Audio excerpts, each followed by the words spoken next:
Adventistas do sétimo dia. Obrigado pela presença. Nós estivemos ausentes aqui alguns dias, mas a gente está aqui de volta, tá bom? E o nosso alvo é a gente compreender um pouco esse tema, que é o tema de número 9, a morte e ressurreição de Cristo, e a importância dela para a nossa vida, tá bom? Esperamos que nessa tarde possa ser muito abençoado para você que está aqui agora no Zoom, como também para aqueles que estão nos acompanhando também no YouTube e ou outra plataforma que vocês tenham, tá bom? A gente vai orar agora e vamos entrar nesse tema que eu garanto para vocês que é um dos temas mais bonitos, mais inspiradores, mais importantes da nossa vida. Feche os olhos onde você estiver e vamos agora buscar a Deus em oração. Nosso Deus e Pai, é um privilégio enorme abrirmos a Bíblia e podemos aqui ver o Cristo que salva, o Cristo que redime, o Cristo que transforma, o Cristo que arranca de nós aquilo que nós não conseguimos controlar e o Cristo que coloca em nós um coração igual ao dele. Nós queremos submeter nossa mente, nosso coração, nessa tarde, a tua vontade. Nos ajuda a entender, ó Deus, as Escrituras, nos ajuda a colocá-la em prática na nossa vida, nos ajuda a vivê-la em Cristo. Que o Senhor dirija a nossa mente nesse momento, nos faz agora, ó Deus, nos distanciar de toda preocupação, de ansiedade, de acúmulo de preocupações que às vezes são capazes de roubar a nossa paz. Nos dirige nesse momento, em nome de Jesus Cristo. Amém. Bem, gente, vamos abrir a Bíblia no livro de Apocalipse, capítulo número 5. Então, a gente vai agora entrar em Apocalipse, capítulo número 5. E eu acredito que esse é um verso muito importante, ou alguns versos muito importantes, para que a gente compreenda o tema de hoje. Em Apocalipse, capítulo número 5, nós vamos encontrar no versículo número 9 a seguinte declaração. Olha o que diz. E cantava um cântico novo, dizendo, digno és de pegar o livro e de quebrar os selos, porque foste morto e com teu sangue compraste para Deus os que procedem de toda tribo, língua e povo. Então, aqui no capítulo 5, versículo número 9 de Apocalipse, nós encontramos aqui uma ação que Cristo fez, e que essa ação que Cristo fez, que foi a sua morte, o levou até a autoridade para quebrar os selos, que aqui é apresentar o plano da redenção, ou seja, como Cristo salvou a humanidade. E quando a gente pensa nesse ato salvífico de Cristo, nós podemos entender no livro do Apocalipse que esse ato de salvar, ele é digno de pegar o livro e de quebrar os selos, porque ele morreu e com o seu sangue ele comprou para Deus. É como se tivesse o seguinte, sem Cristo todos nós estamos perdidos e nós pertencemos a tudo e todos menos a Deus. Mas a partir do momento em que Cristo morre, nós passamos a pertencer a Cristo, pertencer a Deus. Agora, este plano, que está no capítulo 13 e no versículo número 8, capítulo 13, versículo número 8 do livro do Apocalipse, diz que este plano que Deus tinha para nós não apareceu de uma hora para outra. Não foi algo que Deus fez às pressas. Não foi assim.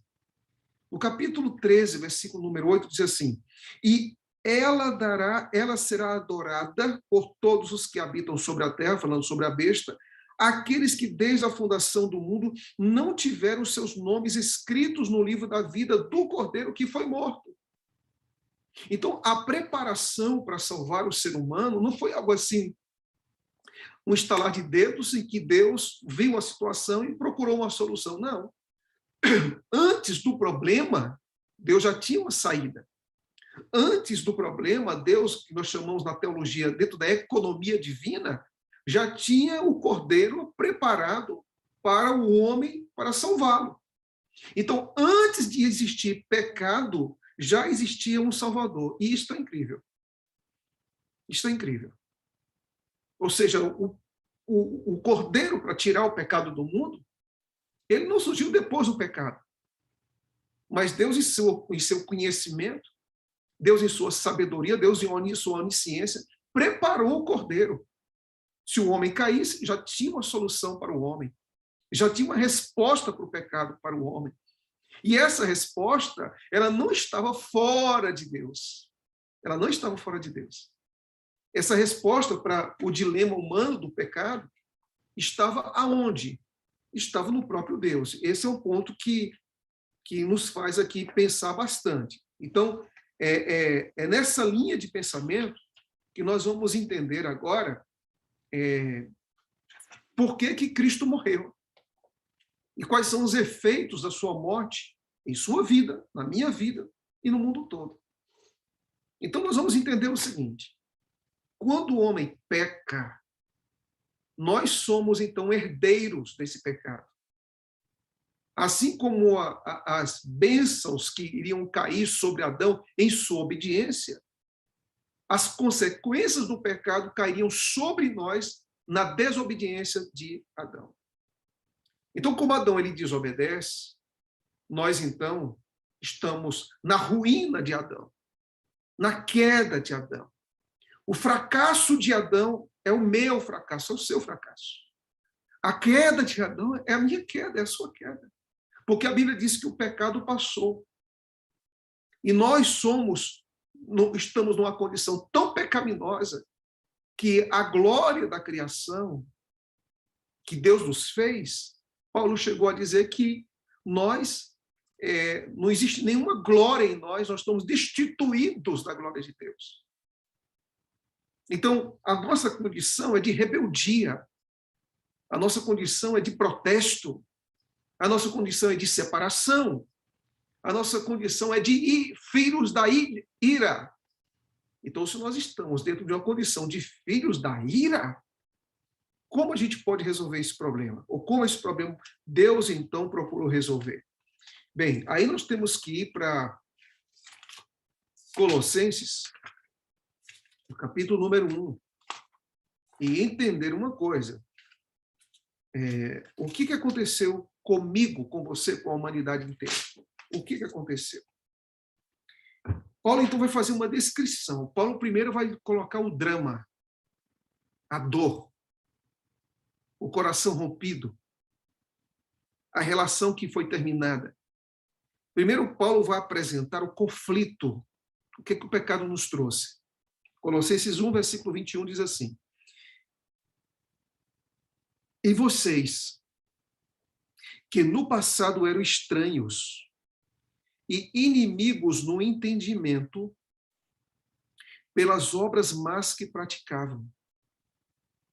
Versículo número 22. Agora, porém, ele os reconciliou no corpo da sua carne, mediante a sua morte, para apresentá-los diante dele, santos, inculpáveis e irrepreensíveis.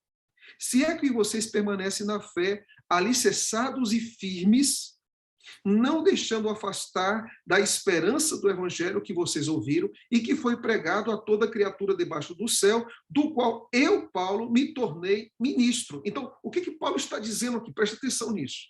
A palavra-chave desses 2 versículos é que Cristo, que nós éramos inimigos, e que Cristo nos reconciliou. A palavra aqui é reconciliação. Então, assim, a pergunta que a gente pode fazer é: quais são os benefícios da morte de Cristo, na cruz de Cristo? Quais são os benefícios para nós? Bem, a primeira coisa é que Cristo nos reconciliou. O que significa essa reconciliação? significa que nós vivíamos independente de Deus, afastados de Deus, rebeldes à vontade de Deus, aos desejos de Deus. A nossa inclinação toda é para o pecado, é para a dor, é para a morte, são para as más escolhas, para o egoísmo e para o orgulho. Essa é a condição do ser humano. E nós nos tornamos, então, independentes de Deus. Aí a pergunta é, e como Deus resolveu isso? Paulo responde, Colossenses 1, versículo 21 e 22. Ele diz que Cristo nos reconciliou. Essa reconciliação não é iniciativa do ser humano, é iniciativa divina. É como se fosse o seguinte, o que é essa reconciliação? É um relacionamento entre duas pessoas que foi quebrado, que foi rompido, que acabou, que terminou. E aí, então, o próprio Deus entra em cena e tenta unir novamente esse relacionamento.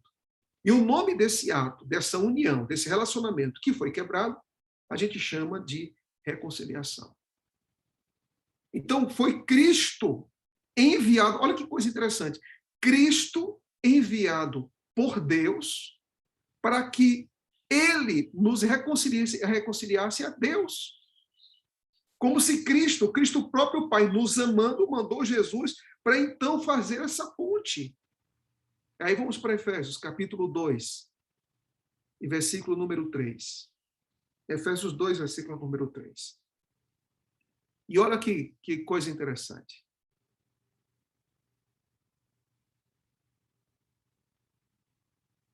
Olha que coisa interessante. Diz assim: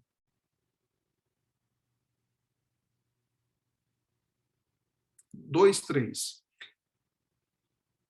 Entre eles também nós todos andamos no passado segundo as inclinações da nossa carne, fazendo a vontade da carne. Olha o que Paulo está colocando aqui, gente. Ele está falando inclinações da carne, fazendo a vontade da carne e dos pensamentos, e éramos, por natureza, filhos da ira, como também os demais. Então, qual é a condição nossa? Qual é a condição minha? Qual é a condição sua? A de todo mundo? Olha o que o texto está dizendo. Aqui Paulo descreve o que é o ser humano. Nós andávamos no passado com três coisas: inclinação para o pecado, para a carne, fazendo a vontade da carne e também fazendo a vontade dos pensamentos. E Paulo pega esses três elementos e diz o seguinte: o resumo disso tudo é que nós éramos filhos da ira, como também os demais. Ou seja, nós vivíamos em rebeldia contra Deus. É assim que a Bíblia nos descreve. Agora, veja o que diz em Efésios 5, versículo número 6. Então, agora, preste atenção nisso. Agora, Deus se ira. Deus se ira. E a pergunta é: contra que Deus se ira? Deus se ira contra quê?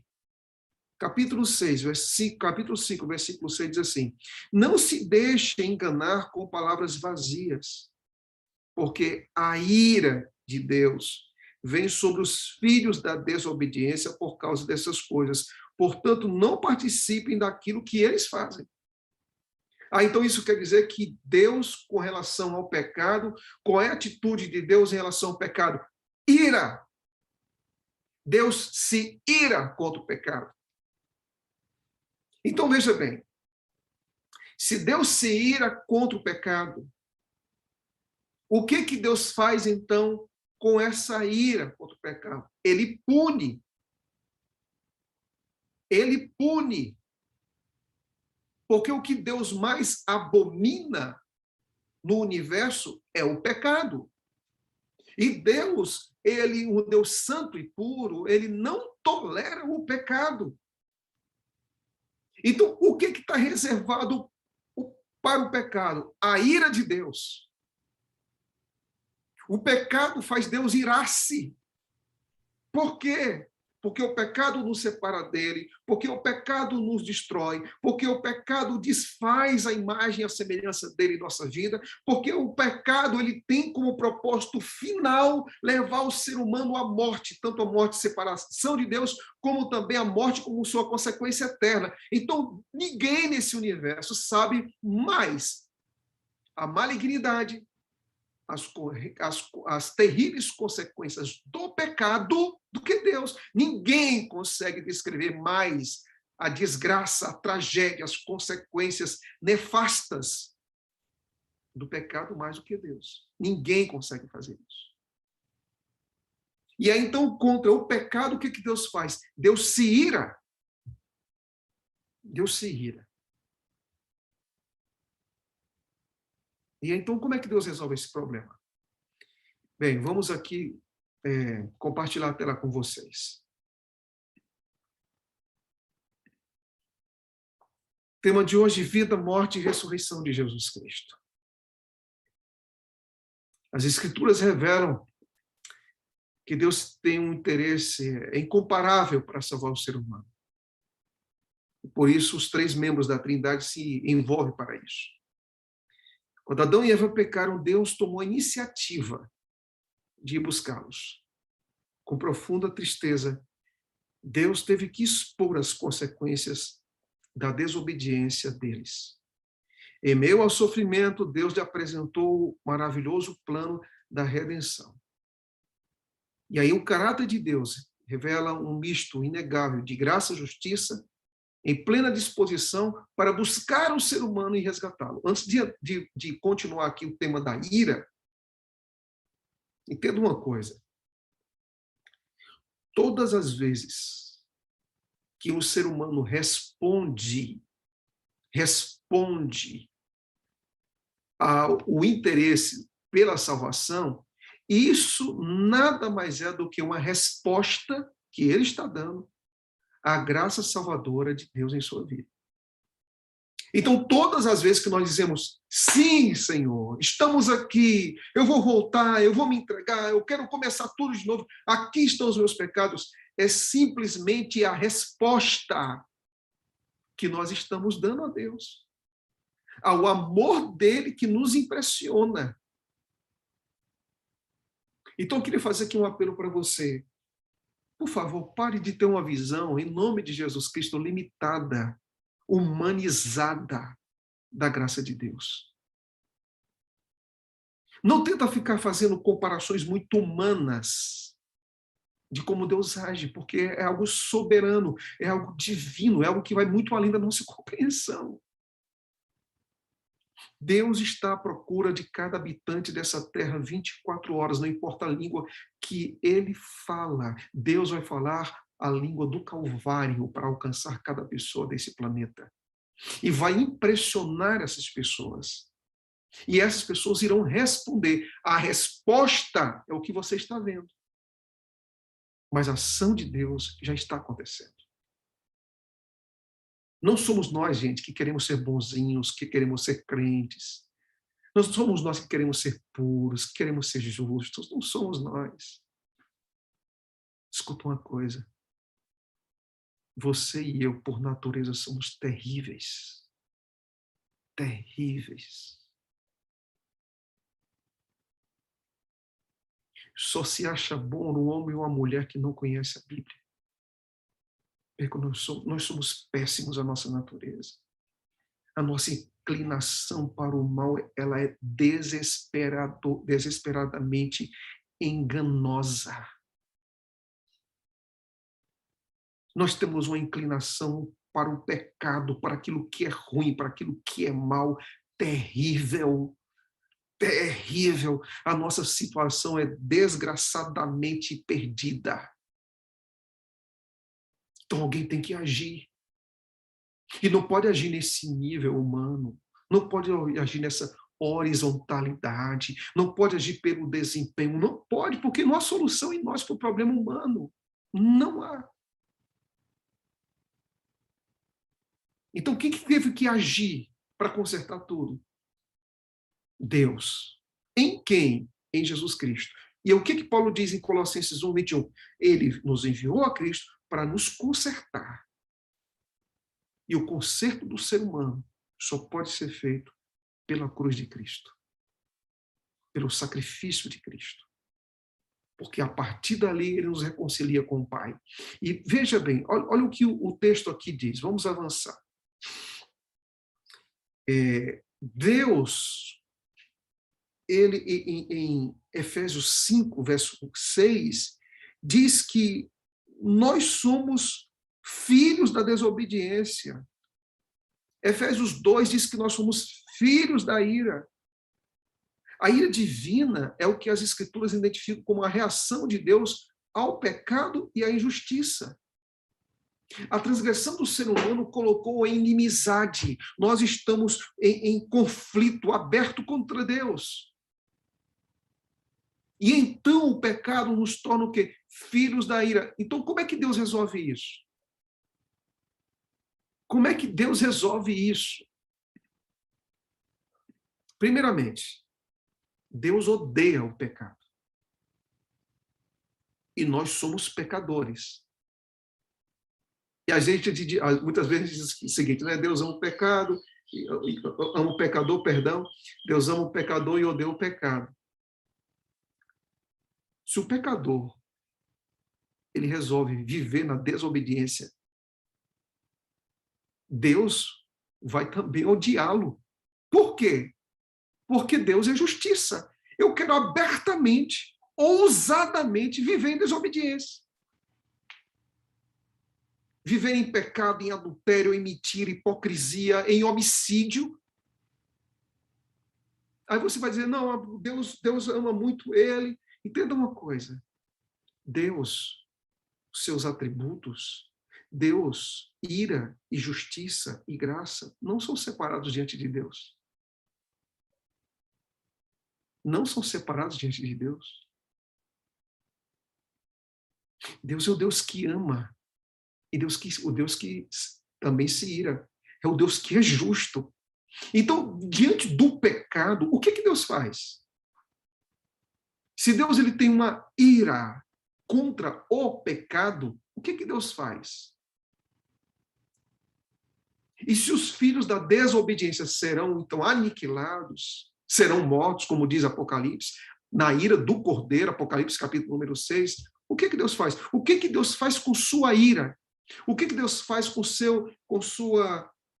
seu incômodo divino com o pecado? O que ele faz com isso?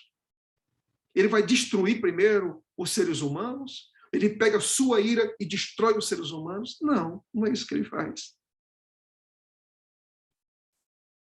Para Cristo salvar você e a mim, ele foi o primeiro, preste atenção nisso, tá? Ele foi o primeiro objeto da ira de Deus.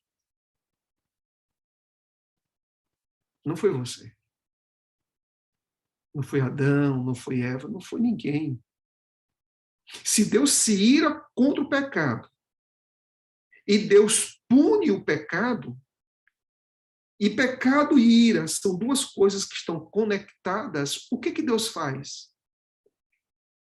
Deus ele pega sua ira contra o pecado e coloca em quem? Na pessoa de seu filho, Jesus Cristo.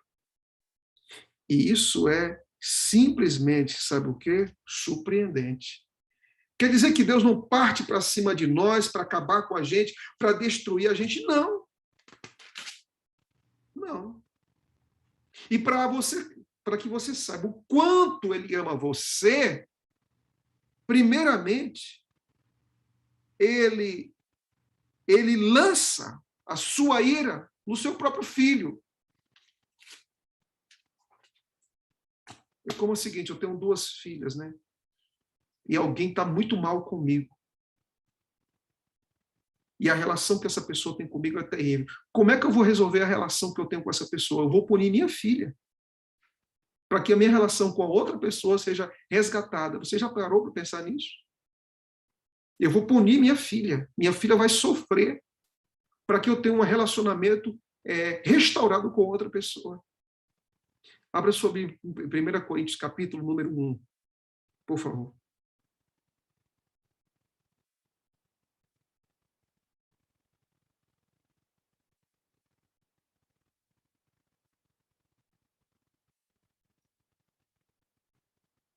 Capítulo 1 de 1 Coríntios, no capítulo número 1, versículo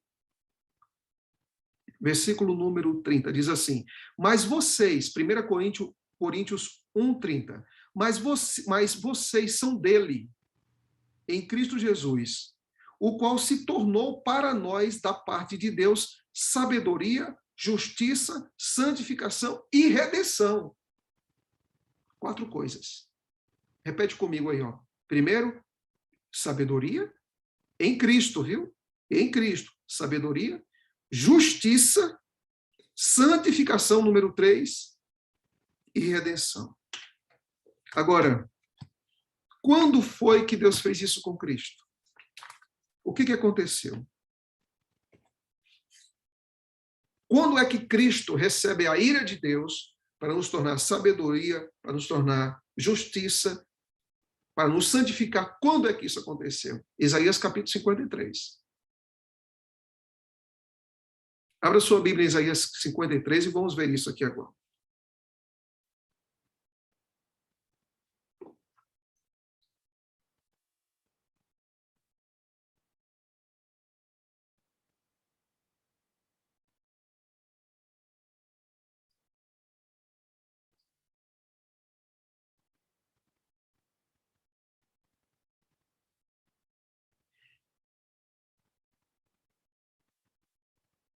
Isaías 53, e vamos ver aqui então o verso.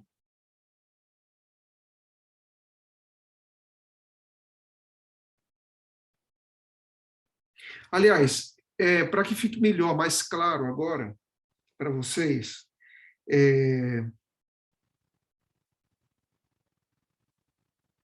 eu vou ler aqui alguns versos, mantenha a sua Bíblia aberta, só anota os versos e depois a gente vai conectar aqui a Isaías, tá bom?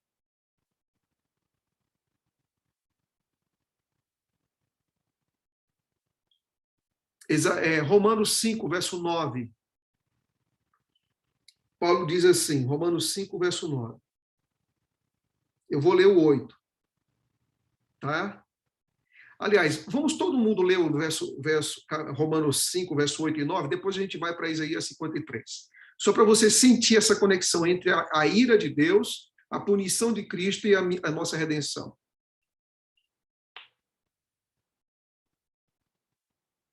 Olha como Paulo conecta a ira de Deus em Cristo e a nossa salvação. Romanos 5, versículo 8 e versículo 9, diz assim: mas Deus prova o seu amor para conosco. Como é que Deus prova o seu amor para conosco? Paulo responde: em que Cristo morreu por nós, sendo nós ainda pecadores. Está claro isso para você, né? Então, como é que Deus demonstra para você, Leni, para você, Neuza, para você, Vera Sobral, para você, Angelina, para você, Dioné, enfim, para o mundo todo? Como é que ele demonstra que ele nos amou? Como? Quando ele entregou o seu filho por nós. Agora, veja o que diz o verso 9. Logo, porque Cristo morreu por nós, muito mais agora, tendo sido justificados pelo seu sangue, seremos por ele salvos da ira. Por que você vai ser salvo da ira de Deus? Porque Cristo já morreu por nós. Entendeu agora? Compreendeu agora? Então, eu só posso estar livre da ira porque Cristo morreu por mim. Olha outro texto também aqui interessante. Romanos. Eu vou colocar aqui Efésios, que ficaria mais interessante agora, né? Efésios, capítulo 5, versículo número 6.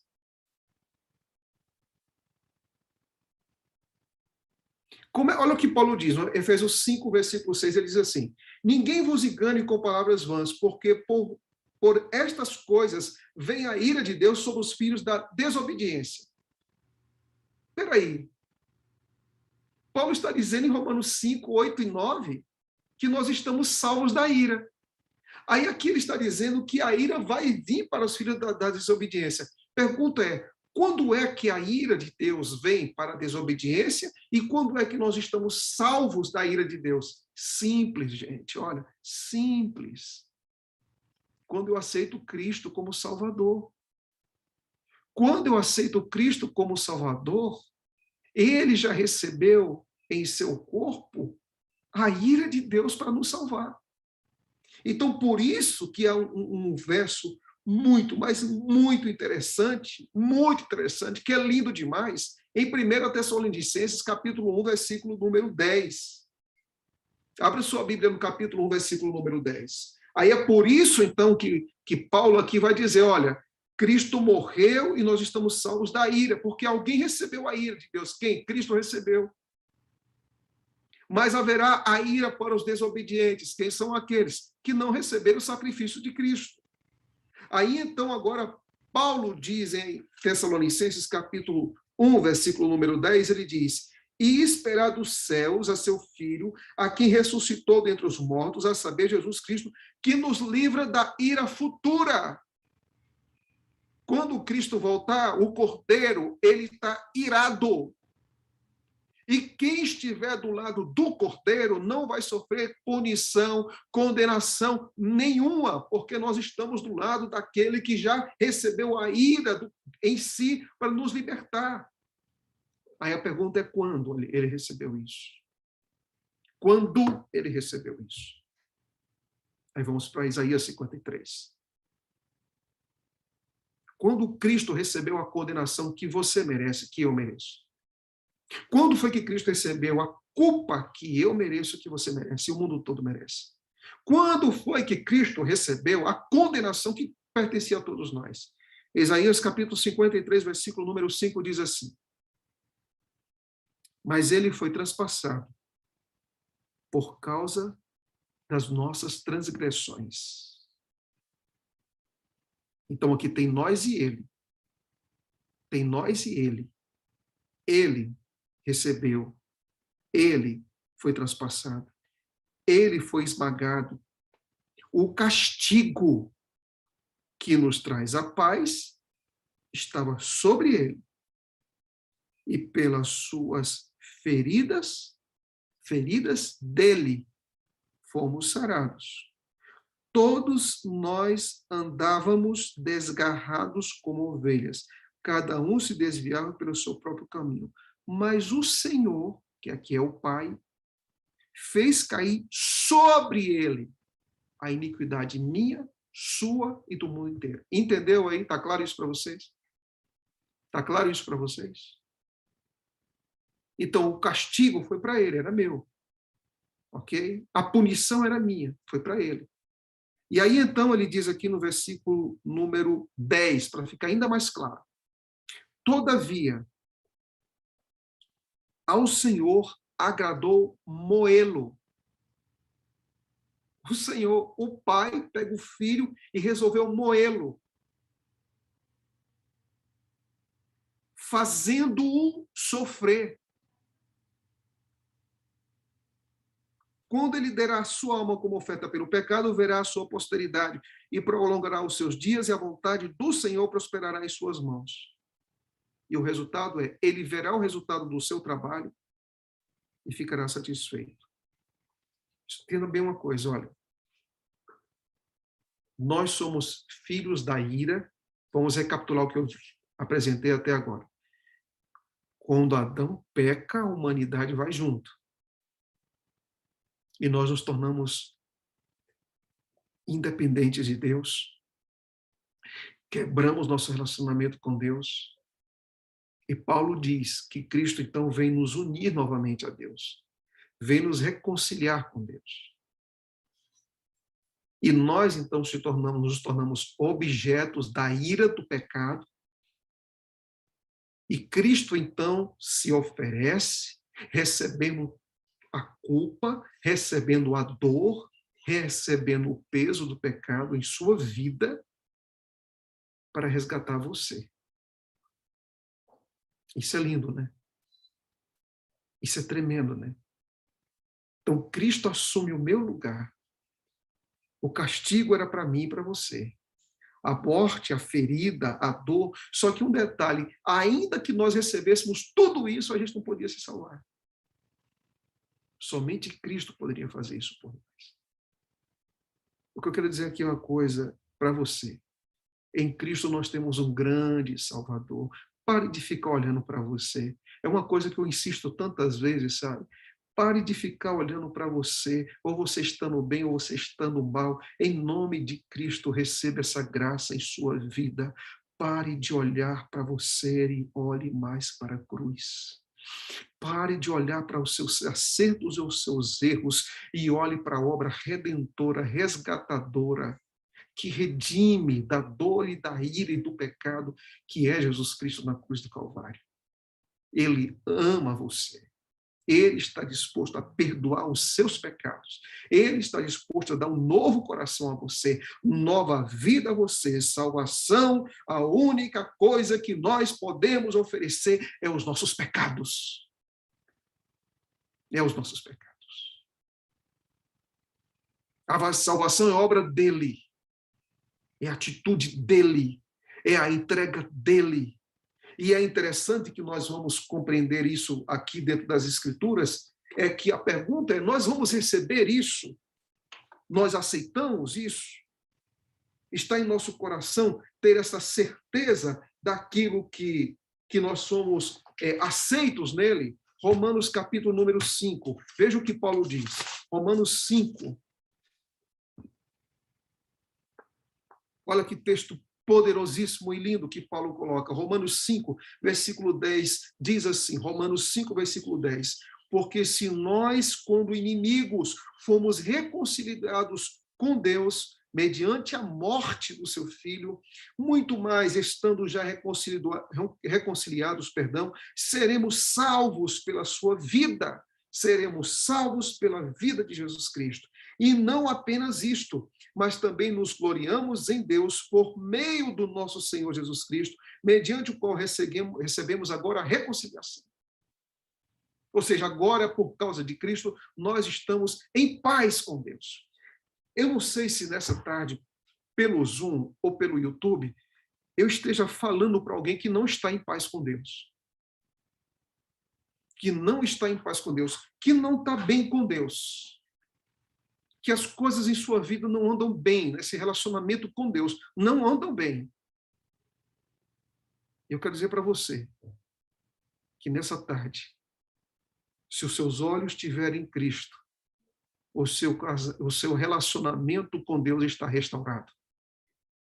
Se os seus olhos estiverem, sua fé estiverem em Jesus Cristo, você pode começar de novo. Se os seus olhos estiverem em Cristo, você não pode apenas ter o direito de sonhar, mas de realizar esses sonhos de uma vida pura, de uma vida santa, de uma vida honesta, de uma vida fiel, de uma vida íntegra, de uma vida justa. Você sabe por quê? Porque quando você se volta para Cristo, o que ele tem, ele coloca em você.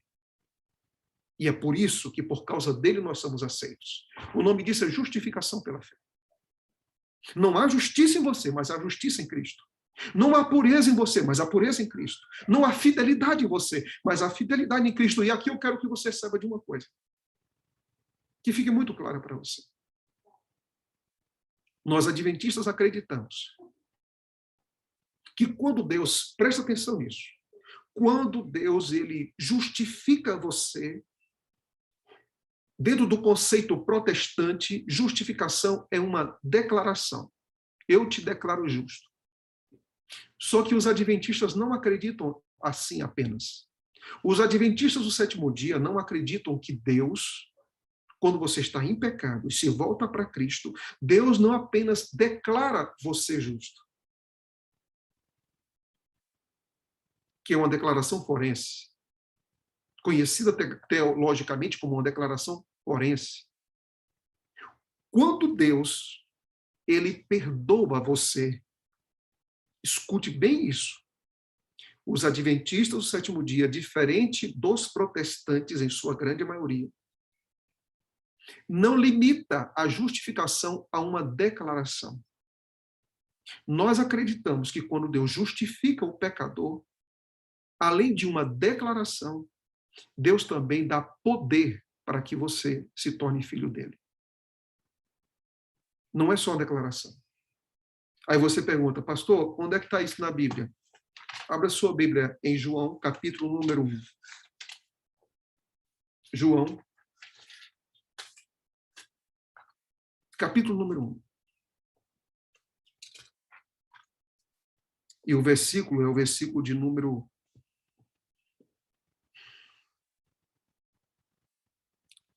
12.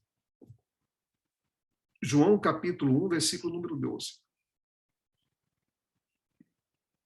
Diz assim: mas a todos, olha o que diz o texto, todos, quantos o receberam, deu-lhes o poder de serem feitos filhos de Deus, a saber, os que creem no seu nome.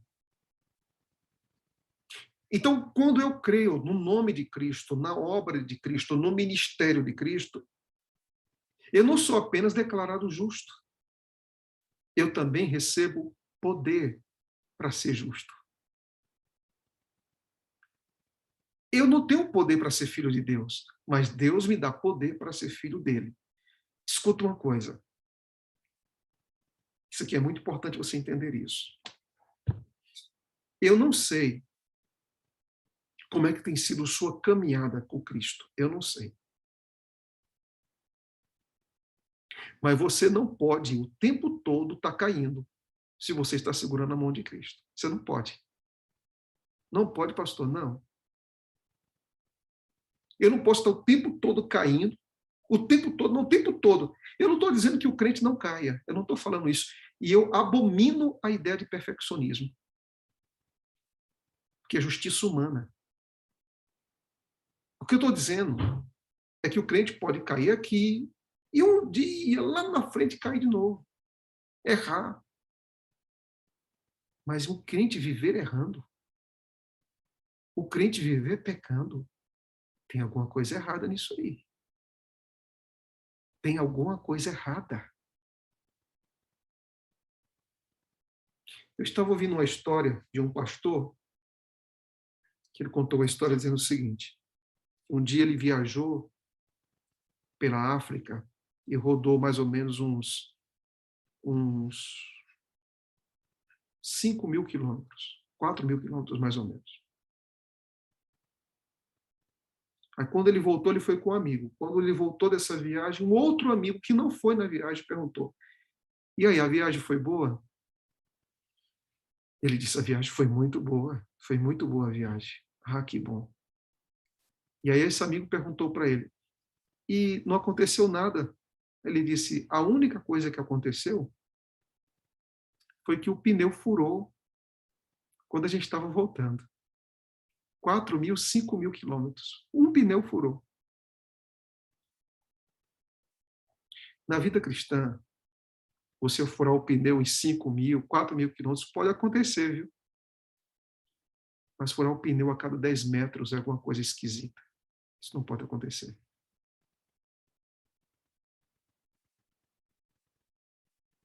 Não pode acontecer. Onde é que está o poder? Eu quero dizer uma coisa para vocês. Olha aqui nos meus olhos, olha. Presta atenção aqui. Todo mundo que está aqui é humano, sabe? Dentro desse corpo é sangue, ossos, músculos, glóbulos brancos e vermelhos. Todos nós temos tendências para cair, para errar. Todos nós. Ah, pastor, mas o senhor é pastor. Sim, mas eu sim. Eu nunca quero que isso aconteça comigo. Com as pessoas que eu amo. Não importa ser pastor, não importa onde você esteja, não importa ser ancião de igreja, não importa nada disso. Não importa se você tem décadas de igreja. Todos nós podemos cair. Aí a pergunta é: o que não pode acontecer, gente? É a gente ficar caindo o tempo todo, o tempo todo, o tempo todo. Você sabe por quê? Você sabe por quê? Porque a Bíblia diz que todos os que receberam, ele deu poder. E se há uma coisa nas lutas que você tem na vida, que você tem que ter coragem e fé e insistência para pedir a Deus, Deus, que dê o seu poder, que dê João capítulo 1, versículo 12 na minha vida. Onde está isso aqui? Eu não sei qual a inclinação que você tem. Eu não sei qual a inclinação você tem. Eu não sei com o que você luta tanto. E tantas vezes. Eu não sei. Mas eu só sei de uma coisa. Entre tentar explicar as fraquezas humanas, escute bem isso. Entre tentar explicar as fraquezas humanas e acreditar no poder divino, eu vou acreditar no poder divino. O poder de Deus é maior do que suas fraquezas. O poder de Deus é maior do que suas inclinações. O poder de Deus é maior do que os seus fracassos. O poder de Deus é maior do que os seus deslizes. O poder de Deus é maior que a frustração que às vezes você tem em dizer para Deus que não vai acontecer e volta a acontecer. Deus é poderoso. Poderoso, não somente para justificar você, mas dizer para você que você não pertence ao reino das trevas, como Paulo diz em Colossenses. Como para dizer para você que você não está debaixo do poder e do domínio do pecado. Você está debaixo do poder de Deus e debaixo do poder da sua graça que age em você, ainda que você tenha inclinações hereditárias ou adquiridas para o pecado, o poder de Deus é maior que as tendências que existem em você. Nós vivemos em uma era de pessoas que ficam inventando teologias e excluem muitas vezes o poder da cruz e querem viver o cristianismo como se o cristianismo não tivesse poder para arrancar de nós coisas que a gente não consegue. Que a gente não consegue. Se Deus não conseguir, Deus não é Deus. E se Deus não conseguir, ele está mentindo. Porque aqui está dizendo que ele vai dar poder para ser filho de Deus. Eu não sei qual a sua história. Eu não sei qual a sua história. Eu só quero dizer uma coisa. O poder que você precisa para ser filho de Deus. Se você quer ser filho de Deus, Deus vai te dar poder para que você seja um filho dele. Justificação. Justificação é aquilo que Deus faz por nós, não somente declarando, mas transmitindo. Nessa tarde de sábado, existe alguém aqui nessa tarde de sábado que precisa receber poder. A primeira coisa que você precisa fazer, sabe o que é? É reconhecer suas fraquezas e acreditar naquilo que Deus pode fazer por você. Porque não existe um filho de Deus, não existe nenhum ser humano que não receba poder para ser filho de Deus. Não existe.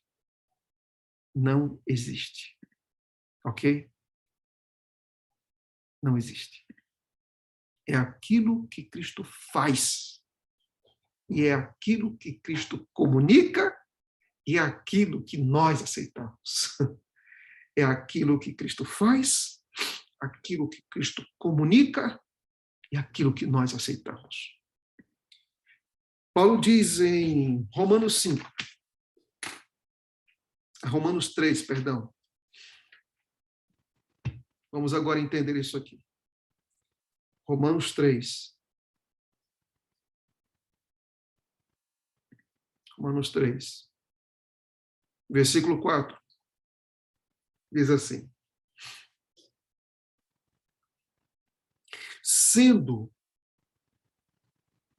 sendo justificado.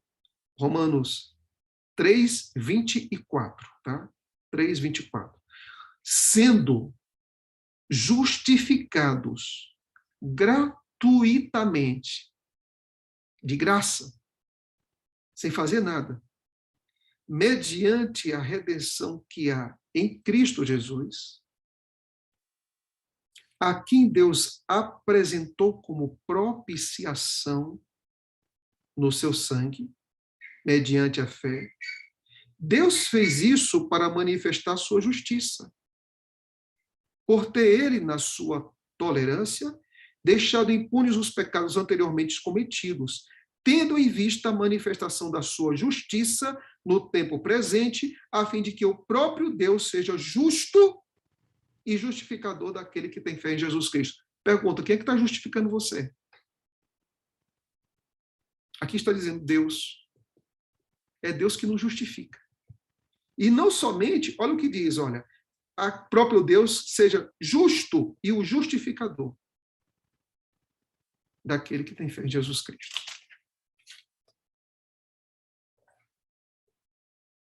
Essa é uma obra extraordinária que Cristo faz.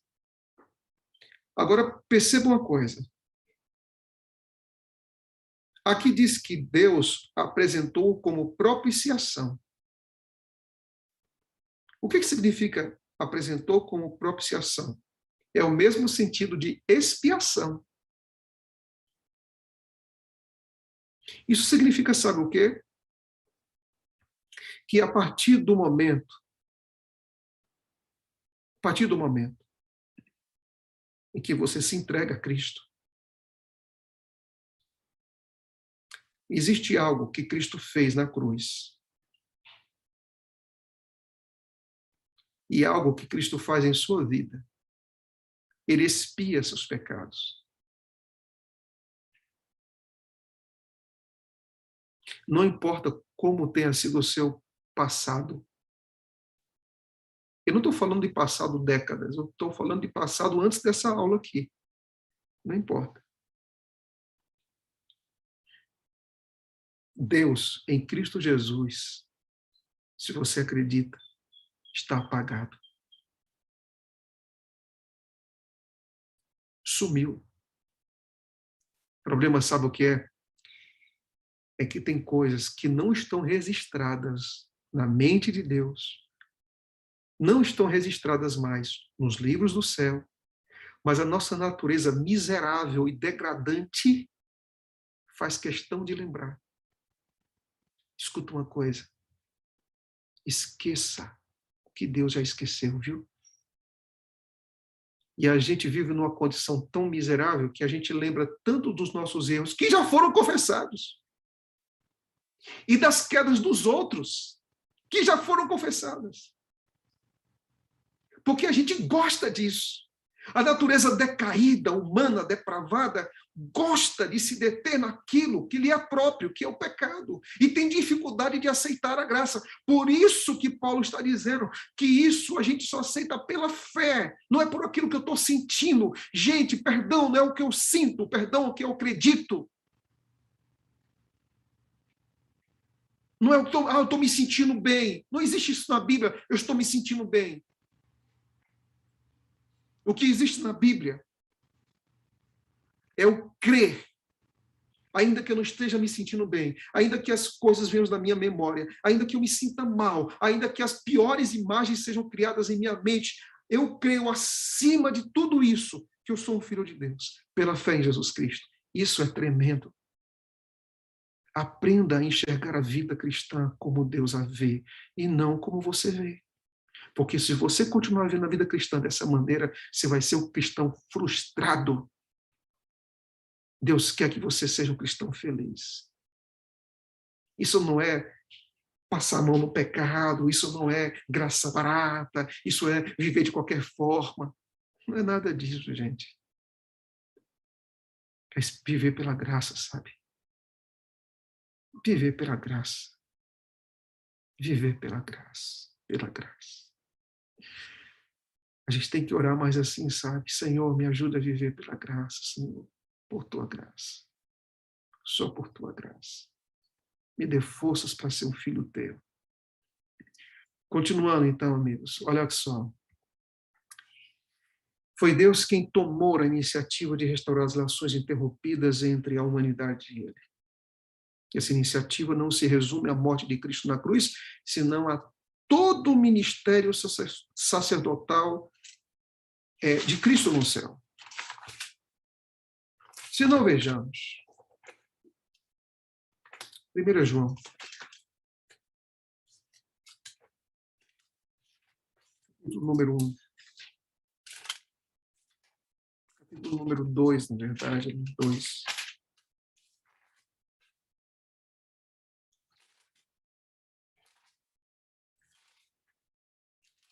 Olha o que João diz. A carta de João ela é tremenda, sabe? É tremenda. Olha o que ela diz. Meus filhinhos. Por que ser chamado de filhinho, hein? Por que João está chamando aqui de filhinho? Por quê? Por que ele está dizendo filhinhos?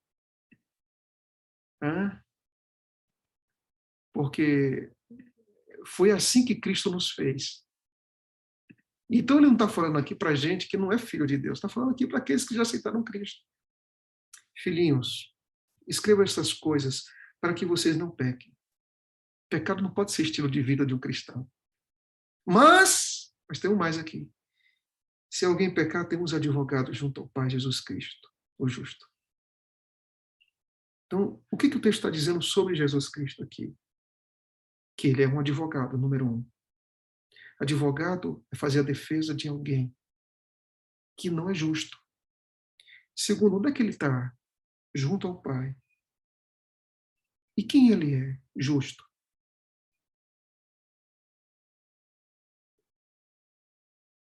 O que ele faz? Intercede. Aonde faz? Ao lado do Pai. Com que autoridade ele faz? Com sua justiça.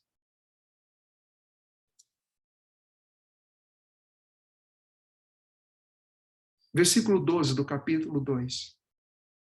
Filhinhos, escrevo a vocês, porque os seus pecados são perdoados por causa do nome de Jesus. Que coisa linda, né? Que coisa linda. Eu escrevo a vocês porque os pecados de vocês já estão perdoados em nome de Jesus. Agora, olha que coisa interessante que nós podemos encontrar aqui em João. Olha que coisa interessante.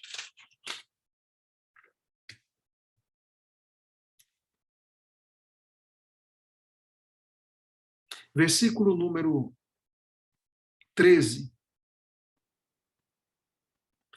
Aliás, 4. Vamos ler o 4 primeiro. 5, 4.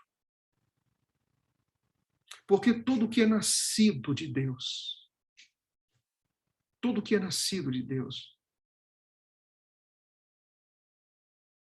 diz assim, todo que é nascido de Deus vence. Vence o mundo. E esta é a vitória que vence o mundo, a nossa fé. Quem é que vence o mundo? Senão aquele que crê que Jesus Cristo é o Filho de Deus. Olha o que ele está dizendo, é o seguinte, todos os que são filhos de Deus vencem. Todos os que são filhos de Deus vencem. Agora a pergunta é, como vence? Como vence? Só vence se for pela fé. Então, existem vitórias fora da fé? Não existe. Quem não tem fé, pode ter certeza, é derrotado. Tem que ter fé. Agora, tem que ter fé em quê? Quem vence o mundo, senão aquele que crê que Jesus é o Filho de Deus. Em outras palavras, ele está dizendo o seguinte, olha, você só pode vencer se você acreditar naquele que já venceu e que pode dar vitória para você. Só isso. Não existe vitórias na vida cristã. Escuta isso que eu vou dizer agora para você, tá? Não existe vitórias na vida cristã sem Cristo. Não existe vitórias na vida cristã sem Cristo. Não existe. Aqui em Brasília, já começaram as chuvas. E hoje foi um dia que choveu muito. E nessa região onde a gente mora, em alguns lugares, tem estradas que não são asfaltadas, né?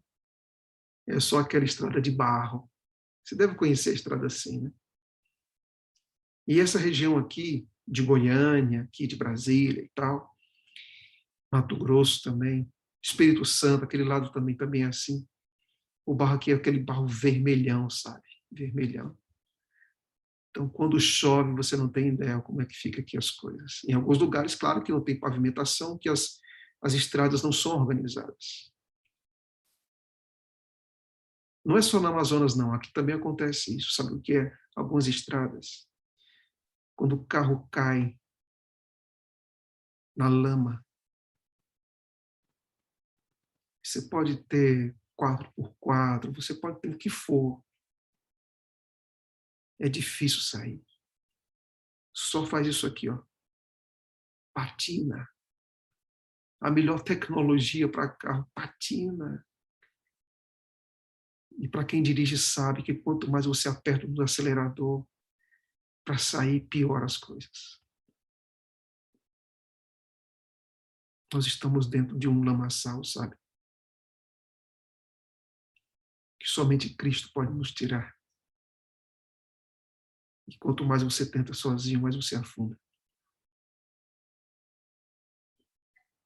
João, Paulo, Pedro, diz assim, é só Cristo. Se não for Cristo, não tem outro caminho. E ele está trabalhando agora, viu? Que oração. Aqui no nosso horário de Brasília, 4h08.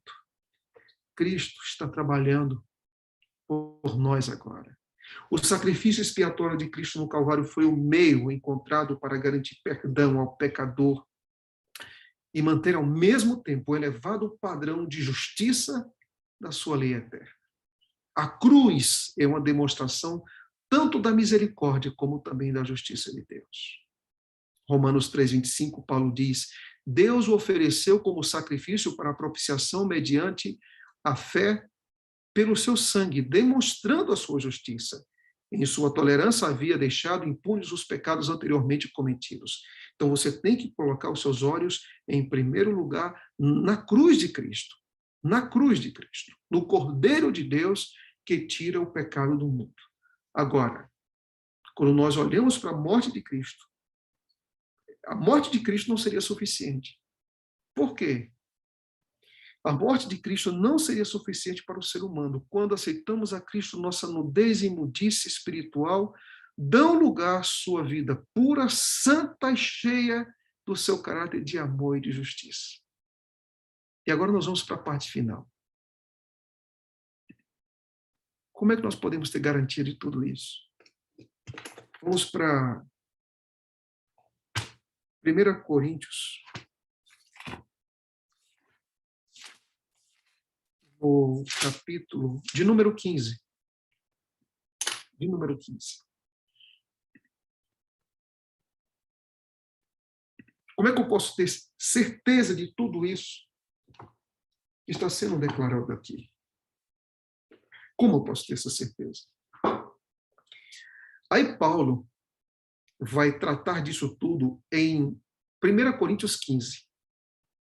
Porque você não pode separar a morte de Cristo da sua ressurreição. Então, aqui no capítulo 15, ele vai tocar nesse ponto. Olha o que Paulo vai dizer.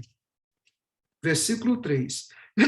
É um dos capítulos mais longos do Novo Testamento. Ele vai dizer: antes de tudo, entreguei a vocês o que também recebi. que Cristo morreu pelos nossos pecados, segundo as Escrituras, e que foi sepultado e ressuscitou ao terceiro dia, segundo as Escrituras. Então, Paulo agora faz o quê? Paulo une morte e ressurreição. Ele não separa. Morte e ressurreição estão juntas ali. E Paulo diz, segundo as Escrituras. Aí você diz assim, peraí, pastor, a morte de Cristo é muito clara nas Escrituras. Isaías 53 fala sobre isso. O santuário aponta sucessivas vezes sobre isso. É claro que é muito distinto a descrição da morte de Cristo no Antigo Testamento, mas a pergunta é, e a ressurreição? Onde é que está a ressurreição? No Antigo Testamento. E Salmo 16, irmão? Que cita lá, quem é que cita o Salmo 16? Quem cita o Salmo 16 é Pedro, no discurso do Pentecostes, capítulo 2. O que ele diz lá? Que o meu santo não verá corrupção. Ou seja, que o corpo de Cristo não entrará em estado de putrefação, que Cristo iria subir da sepultura. E o próprio Cristo diz, esse templo vai ser destruído, mas ao terceiro dia vai se levantar, conforme as Escrituras. Então, morte e ressurreição são inseparáveis. Agora, olhe que coisa linda. Paulo diz aqui uma coisa que me chama muito a atenção. E se Cristo não tivesse ressuscitado? Que se fosse um embuste, se fosse uma fábula, se fosse um mito, se fosse uma ficção. Aí Paulo diz o seguinte, versículo 14. Se Cristo não ressuscitou, aí ele vai resgatar o elemento que une morte e ressurreição. Qual é o elemento que une morte e ressurreição? Qual é o elemento que une morte e ressurreição? Fé. A fé. Se Cristo não ressuscitou, é vã a nossa pregação. É vã a fé que vocês têm. Além disso, nós somos falsas testemunhas. Eu gosto desse verso porque Paulo está dizendo o seguinte, não existe vida cristã na prática se Cristo não ressuscitou. Não tem vida cristã na prática. É tudo muito teoriazinha, é muito tudo assim, religiosidade, é tudo aparência. É isso que Paulo está dizendo. E Paulo está dizendo que não é assim. Paulo está dizendo aqui que Cristo ressuscitou. E aí, então, ele continua falando da ressurreição agora que nós vamos ter, ou seja, uma pessoa, então, que morreu e que creu no sangue de Jesus Cristo, que creu no sacrifício de Cristo. É tão significativo isso que Paulo chega a dizer, no verso 20, mas de fato Cristo, Paulo está dizendo que a ressurreição de Cristo não é um engodo. Paulo está dizendo, no versículo 20, que a ressurreição de Cristo é o quê? O que a sua Bíblia diz aí?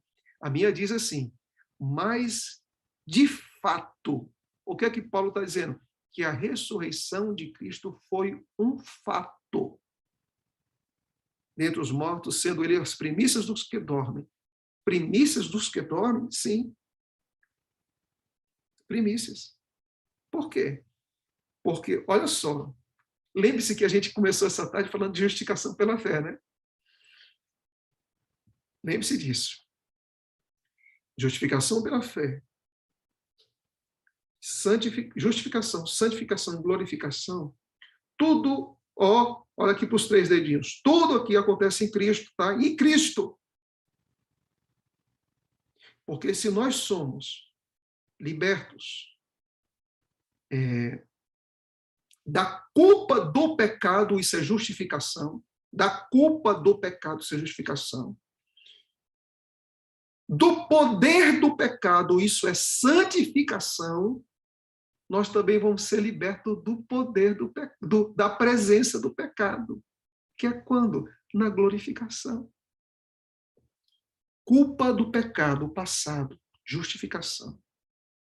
que também nesse mesmo, porque nós acreditamos como adventistas que a justificação e a santificação são duas coisas que estão ali praticamente, embora exista distinção, elas acontecem muito próximo uma da outra, juntas. Então, quer dizer que uma pessoa que creu em Cristo teve os seus pecados perdoados, tem o seu poder na vida santificada, e ele vai ter também a certeza de quê? De quê? Da glorificação. E quando é que isso acontece, pastor? Olha o que Paulo diz. Paulo diz aqui, no capítulo número 15, olha o que Paulo vai dizer. Capítulo 15,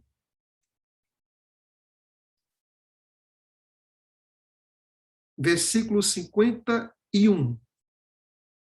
Eis que eu vou lhes revelar um mistério.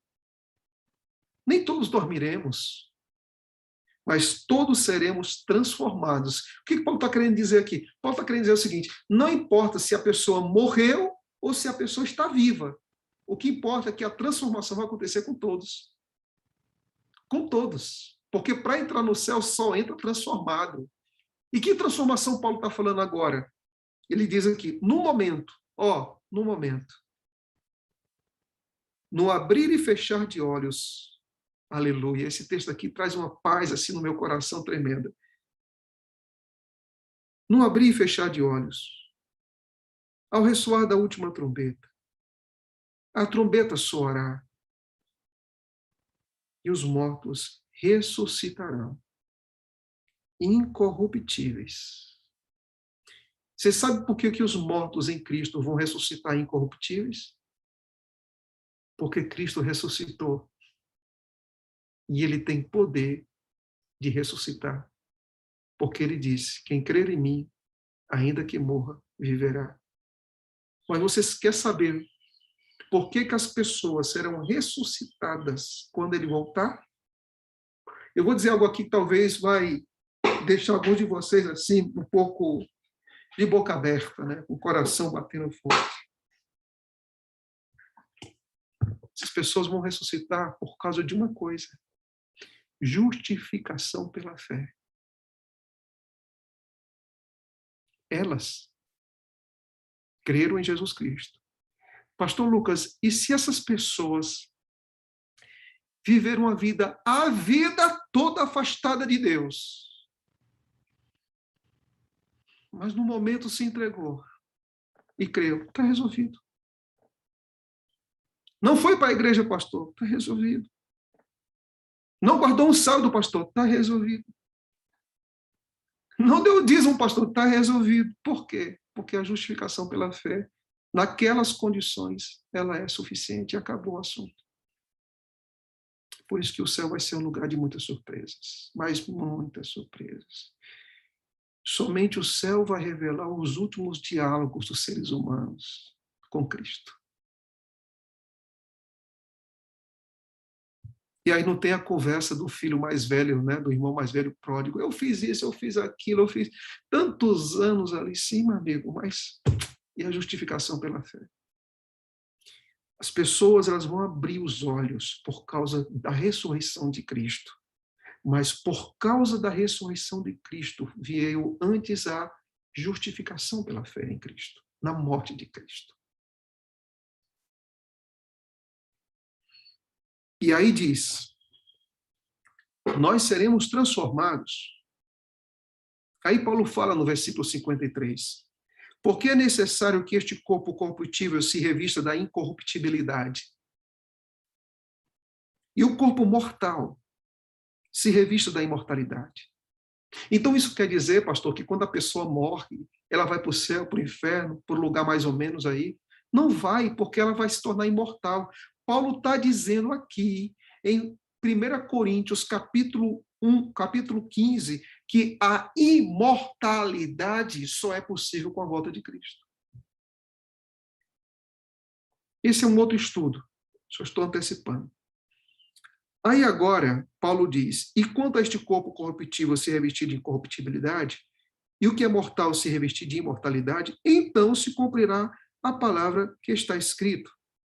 tragada foi a morte pela vitória. Onde estará a morte, a tua vitória? Onde estará a morte, o seu aguilhão?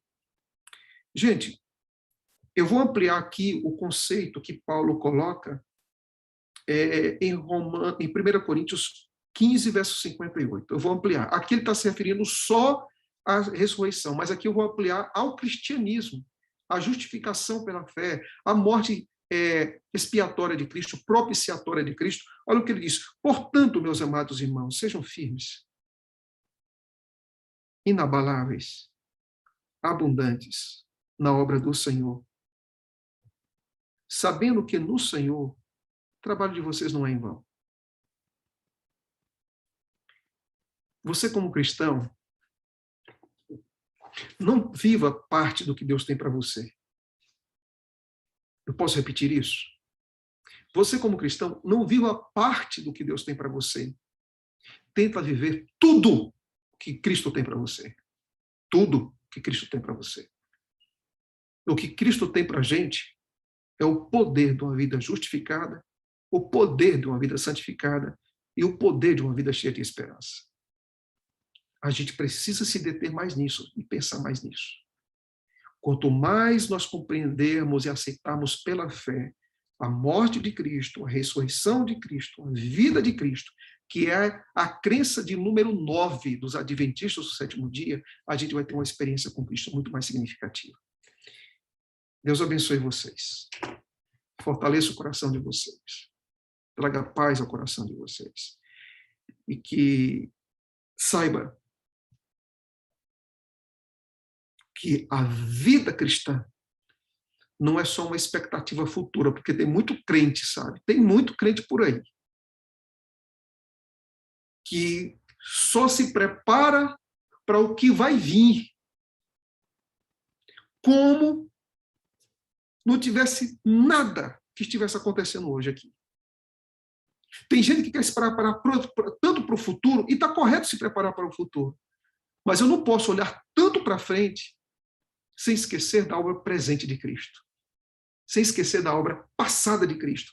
Tem crente que é o crente do futuro, né? O crente da escatologia, só pensa ali, mas se esquece daquilo que Cristo fez e daquilo que Cristo está fazendo. Que Deus te abençoe, te fortaleça. Tenha a paz de Cristo no coração e uma tarde feliz ao lado dele. Tá bom?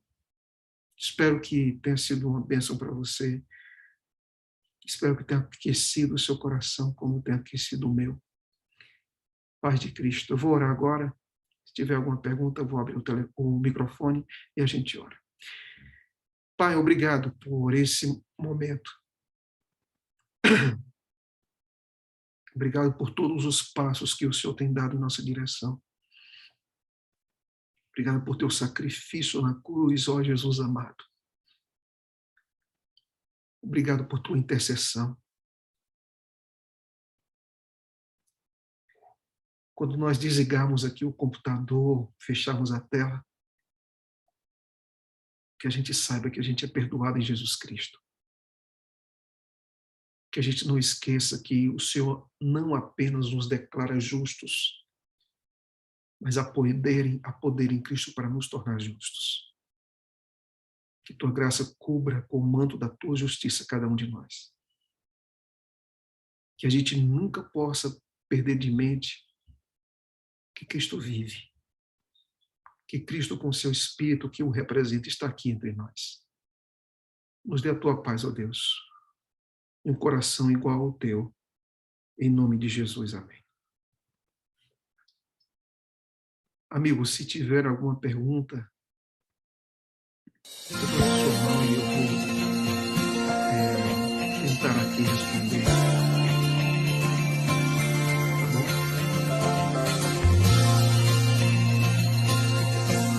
Pois não.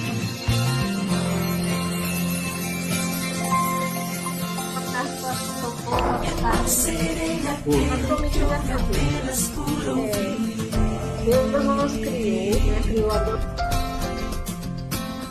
Tua palavra diz que o teu amor está em mim.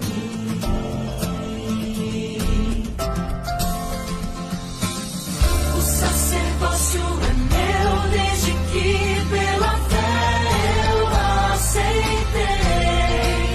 E a